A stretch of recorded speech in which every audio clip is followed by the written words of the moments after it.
होतं. यामध्ये दिशा सालियांचं जे प्रकरण आहे ते दिशा सालियांच्या प्रकरणावरून नारायण राणे यांनी काल एक पत्रकार परिषद घेतली होती व पत्रकार परिषदेमध्ये त्यांनी असं म्हटलंय की आदित्य ठाकरेंना वाचवण्यासाठी उद्धव ठाकरे यांनी मला 2 वेळा कॉल केले होते. हे बघा, महाराष्ट्राची विधानसभेचं सत्र खरं म्हणजे महाराष्ट्रातील जे ज्वलंत प्रश्न आहे ते सोडवण्यासाठी आहे. शेतकऱ्यांचे प्रश्न आहे, नोकरदारांचे प्रश्न आहे, मजुरांचे प्रश्न आहे, शेतमजुरांचे प्रश्न आहे, समाजामधल्या अनेक चालीरीती चळवळीच्या संदर्भामध्ये उपाययोजना करण्याचे प्रश्न आहे. सरकारचं या ठिकाणी अपयश आम्हाला मांडता येण्यासारखं आहे. महागाईचे विषय असतील, शेतकऱ्यांच्या कर्जमुक्तीचे विषय, विजेचे प्रश्न आहेत. अशा अनेक प्रश्नांची सोडवणूक करण्यासाठी विधानसभेचं अधिवेशन आहे. या अधिवेशनात एकमेकांची उणी धुण्यासाठी अधिवेशन नाही आहे. हे प्रश्न तुम्हाला बाहेरही सोडवता आले असते. मला वाटतं की विधानसभेच्या सर्व सदस्यांनी याबाबतचं चिंतन करण्याची गरज आहे. तर आम्ही येतो कशासाठी? का दिशा सालियांसाठी दिवसेंदिवस घालवायचा? का औरंगजेबासाठी आमचा आठवडा पूर्णपणे याच्या कामकाजामधनं घालवायचा? या प्रश्न महत्त्वाचे, याच्यापेक्षा कितीतरी अधिक सामाजिक प्रश्न महत्त्वाचे आहे. आणि मला वाटतं की नारायण राणे असतील का आणखी उद्धवजी असतील, या एकमेकांच्या आरोप प्रत्यारोपामध्ये मीडियाचा पण किती वेळ जाऊन राहिलेला आहे. मीडियावर पण पाहिलं तर मग चालतं की संतोष देशमुखच्या हत्या प्रकरणाचा दोन महिने मीडियावर चालतं.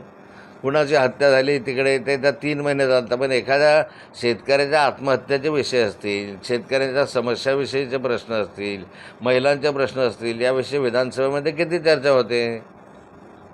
भाऊ, शेतकऱ्यांच्या आत्महत्या 2 महिन्यामध्ये भरपूर वाढलेल्या आहेत. जळगाव एक पुढे आलेलं आहे खूप.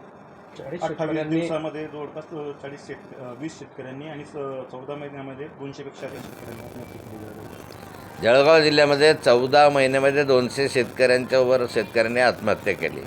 आणि अगदी आत्ता तर या 28 दिवसामध्ये 20 शेतकऱ्यांनी आत्महत्या केली. जळगाव जिल्हा तसं पाहिलं तर अर्ध्यापेक्षा अधिकचा भाग बऱ्यापैकी बागायतदार आहे असं समजलं जातं किंवा समृद्ध आहे असं समजलं जातं.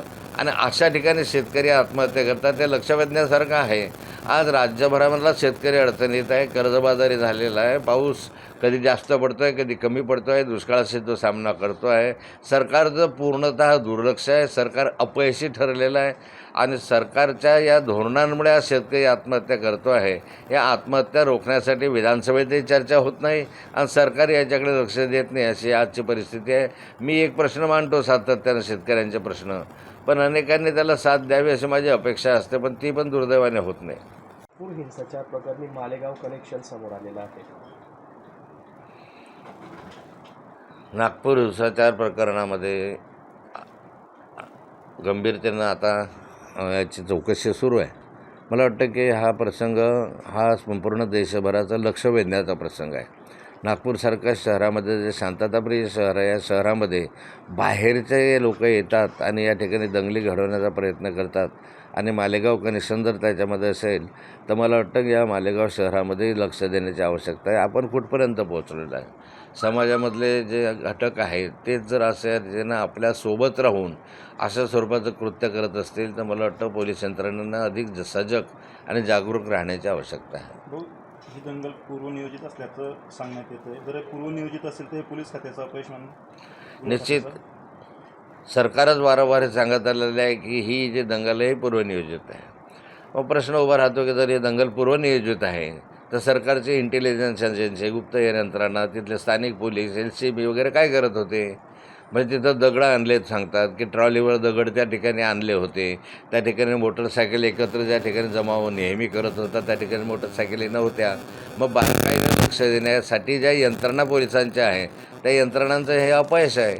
जर त्यांनी अधिक लक्ष दिलं असतं आणि सतर्कता बाळगली असती तर कदाचित त्या दंगलीची तीव्रता कमी राहिली असती किंवा या संदर्भामध्ये दंगलीचे सूत्रधार आधीच शोधता आले असते, ते दंगल घडलीच नसती.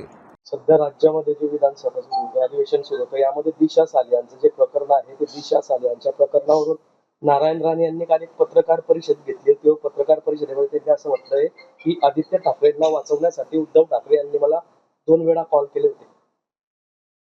हे बघा, महाराष्ट्राची विधानसभेचं सत्र खरं म्हणजे महाराष्ट्रातील जे ज्वलंत प्रश्न आहे ते सोडवण्यासाठी आहे.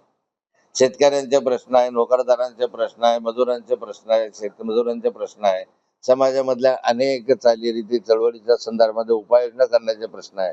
सरकारचं या ठिकाणी अपयश आम्हाला मांडता येण्यासारखं आहे. महागाईचे विषय असतील, शेतकऱ्यांच्या कर्जमुक्तीचे विषय, विजेचे प्रश्न आहेत. अशा अनेक प्रश्नांची सोडवणूक करण्यासाठी विधानसभेचं अधिवेशन आहे. या अधिवेशनात एकमेकांची उणी धुण्यासाठी अधिवेशन नाहीये. हे प्रश्न तुम्हाला बाहेरही सोडवता आले असते. मला वाटतं की विधानसभेच्या सर्व सदस्यांनी याबाबतचं चिंतन करण्याची गरज आहे. आम्ही येतो कशासाठी? का दिशाशालीयांसाठी दिवसेंदिवस घालवायचा, का औरंगजेबासाठी आमचा आठवडा पूर्णपणे याच्या कामकाजामध्ये घालवायचा? या जर प्रश्न महत्वाचे, याच्यापेक्षा कितीतरी अधिक सामाजिक प्रश्न महत्वाचे आहे. आणि मला वाटतं की नारायण राणे असतील का आणखी उद्धवजी असतील, या एकमेकांच्या आरोप प्रत्यारोपामध्ये मीडियाचा पण किती वेळ जाऊन राहिलेला आहे. मीडियावर पण पाहिलं तर मग चालतं की संतोष देशमुखच्या हत्या प्रकरणाचा दोन दोन महिने मीडियावर चालतो. कुणाची हत्या झाली तिकडे त्याचा 3 महिने चालतं. पण एखाद्या शेतकऱ्याच्या आत्महत्याचे विषय असतील, शेतकऱ्यांच्या समस्याविषयीचे प्रश्न असतील, महिलांचे प्रश्न असतील, याविषयी विधानसभेमध्ये किती चर्चा होते. पूर्वनियोजित असल्याचं सांगण्यात येतं. जर पूर्वनियोजित असेल तर पोलीस खात्याचा अपयश मानलं निश्चित सरकारच वारंवार सांगत आलेलं आहे की ही जी दंगल आहे पूर्वनियोजित आहे. मग प्रश्न उभा राहतो की जर ही दंगल पूर्वनियोजित आहे तर सरकारचे इंटेलिजन्स एजन्सी, गुप्तहेर यंत्रणा, तिथले स्थानिक पोलीस, एलसीबी वगैरे काय करत होते? म्हणजे तिथं दगड आणलेत सांगतात की ट्रॉलीवर दगड त्या ठिकाणी आणले होते. त्या ठिकाणी मोटरसायकल एकत्र ज्या ठिकाणी जमाव नेहमी करत होता त्या ठिकाणी मोटरसायकली नव्हत्या. मग बारकाईने लक्ष देण्यासाठी ज्या यंत्रणा पोलिसांच्या आहे त्या यंत्रणांचं हे अपयश आहे. जर त्यांनी अधिक लक्ष दिलं असतं आणि सतर्कता बाळगली असती तर कदाचित त्या दंगलीची तीव्रता कमी राहिली असती, किंवा या संदर्भामध्ये दंगलीचे सूत्रधार आधीच शोधता आले असते, ते दंगल घडलीच नसती. राजकीय प्रश्न आहे. हो, नागपूर हिंसाचार प्रकरणी मालेगाव कनेक्शन समोर आलेलं आहे. नागपूर हिंसाचार प्रकरणामध्ये गंभीरतेनं आता याची चौकशी सुरू आहे. मला वाटतं की हा प्रसंग हा संपूर्ण देशभराचं लक्ष वेधण्याचा प्रसंग आहे. नागपूर सारख्या शहरामध्ये जे शांतताप्रिय शहर आहे, या शहरामध्ये बाहेरचे लोक येतात आणि या ठिकाणी दंगली घडवण्याचा प्रयत्न करतात. आणि मालेगाव कनेक्शन जर त्याच्यामध्ये असेल तर मला वाटतं की या मालेगाव शहरामध्ये लक्ष देण्याची आवश्यकता आहे. आपण कुठपर्यंत पोहोचलेलो आहे? समाजामधले जे घटक आहेत तेच जर असे ज्यांना आपल्या सोबत राहून अशा स्वरूपाचं कृत्य करत असतील तर मला वाटतं पोलीस यंत्रणांना अधिक सजग आणि जागरूक राहण्याची आवश्यकता आहे. पोलिसांनी फक्त शिवीगाळ, मारहाण केल्याची कलम लावली. पीडित मुलीच्या वडिलांचं असं म्हणणं आहे की मी ज्याप्रमाणे फिर्याद सांगितली त्याप्रमाणे घेतली गेलेली आहे, पोक्सोचंही कलम लावलं. अलीकडे महाराष्ट्रामध्ये मुलींवर, महिलांवर अत्याचाराचं प्रमाण मोठ्या प्रमाणावर वाढत आहे. पोलीस यंत्रणा यामध्ये सजग नाही आहे, फार गंभीरतेनं लक्ष देत नाही, असं चित्र एकंदरीत त्या धरणगावच्या प्रकरणामधून दिसतं. हे एक प्रकरण नाही, अशा प्रकरणं अनेक ठिकाणी आपल्याला जाणवतात की पोलीस त्याच्याकडे दुर्लक्ष करतात. आता एका महिलेची तक्रार माझ्याकडे आली निंबोरा पोलीस स्टेशनची. ती गर्भवती महिला आहे आणि गर्भवती राहिल्यानंतर तिला नवऱ्याचा मृत्यू झाला. तिला मारहाण करण्यात आली, मारहाण करून तिला शिवीगाळ करण्यात आली. पोलीस स्टेशनला गेली, पण पोलीस स्टेशनवरून नुसती नोंद घेतली, पण अद्याप तो गुन्हेगार फरार आहे. धरणगावच्या केसमध्ये अजूनपर्यंत पूर्णपणे कारवाई झालेली नाहीये. अगदी माझ्याच नातीच्या संदर्भामध्ये छेडखानीचे विषय झाले, पण पोलिसांना अद्याप तो गुन्हेगार पकडता आलेला नाहीये. म्हणजे पोलीस करताय काय? एकंदरीत नुसते हप्ते खाणं, पोलिसांना याच्याकडनं पैसे घेणं, याच्यामध्ये पोलीस व्यस्त आहे. पण गुन्हेगारांवर आजकाल पोलिसांचा वचक राहिला आणि ही स्थिती संपूर्ण महाराष्ट्रामध्ये दिसते. कांद्याला किंवा कापूस असेल याला एक शासन हमी भाव जाहीर करतो, मात्र भाजीपाल्याला असं कुठलाही हमी भाव आपल्याला बघायला मिळत नाही. आज टमाटे होलसेल मार्केटमध्ये 1 रुपये आहे, बाहेर 20 रुपये. पत्ताकोबी 2 रुपये आहे, बाहेर 20 रुपये आहे. इतका फरक आहे. यामुळे खरंच शेतकरी आत्महत्याकडे वळतो असं वाटत नाही तुम्हाला? हे काय की धान्य असेल का भरड धान्य असेल याच्यासाठी हमीभाव सरकार जाहीर करतं, पण तो भाजीपाल्यासाठी ते शक्यही होत नाही. आम्ही पण त्याची सहमत आहे की भाजीपाला हा एक पेरिसेबल आयटम आहे, नाशवंत वस्तू आहे. त्या आज आहे ते उद्या ठेवता येत नाही. त्यासाठी स्थिर भाव करणं किंवा गोडाऊनच्या व्यवस्था करणं हे शक्य नसतं. पण सरकारने ह्याच्यात मध्यस्थी केली पाहिजे आणि एका विशिष्ट किमतीच्या खाली ते विकता येणार नाही असा एखादा कायदा केला पाहिजे. तुम्ही यासाठी काही आवाज उठवणार? त्यामुळे सातत्यानं महाराष्ट्राच्या विधानसभेमध्ये यासाठी आवाज उठवतच आलेला आहे. आणखी प्रयत्न करणार आहे की शेतकऱ्यांना भाजीपाल्यासाठी, केळीसाठी, अन्य याच्यासाठी भाव हा फिक्स असला पाहिजे, किंवा त्याला काहीतरी त्याच्या खाली जाता कामा नये याची व्यवस्था सरकारने केली पाहिजे. भरपूर वाढलेले आहेत. जळगाव एक पुढे आलेलं आहे खूप. 40 28 शेतकऱ्यांनी दिवसामध्ये जवळपास 20 शेतकऱ्यांनी आणि 14 महिन्यामध्ये 200 पेक्षा अधिक शेतकऱ्यांनी आत्महत्या केली आहे. जळगाव जिल्ह्यामध्ये 14 महिन्यामध्ये 200 शेतकऱ्यांनी आत्महत्या केली आणि अगदी आता तर या 28 दिवसामध्ये 20 शेतकऱ्यांनी आत्महत्या केली. जळगाव जिल्हा तसा पाहिलं तर अर्ध्यापेक्षा अधिकचा भाग हा बऱ्यापैकी बागायतदार आहे असं समजलं जातं किंवा समृद्ध आहे असं समजलं जातं आणि अशा ठिकाणी शेतकरी आत्महत्या करतात ते लक्ष वेधण्यासारखं आहे. आज राज्यभरामधला शेतकरी अडचणीत आहे, कर्जबाजारी झालेला आहे, पाऊस कधी जास्त पडतोय कधी कमी पडतोय, दुष्काळाशी तो सामना करतोय.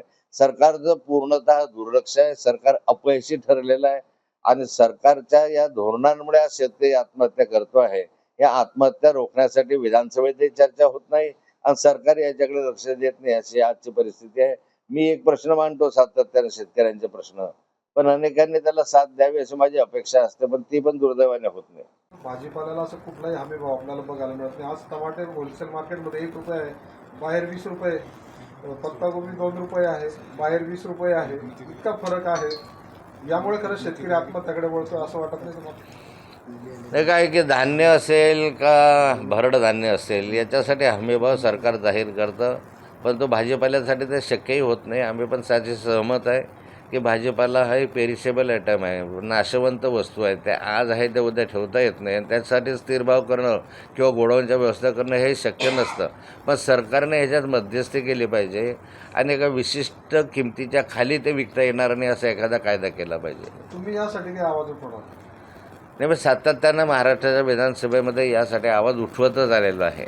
आणखी प्रयत्न करणार आहे की शेतकऱ्यांना भाजीपाल्यासाठी, केळीसाठी, अन्य याच्यासाठी भाव हा फिक्स असला पाहिजे किंवा त्याला काहीतरी त्याच्या खाली जाता कामा नये याची व्यवस्था सरकारने केली पाहिजे.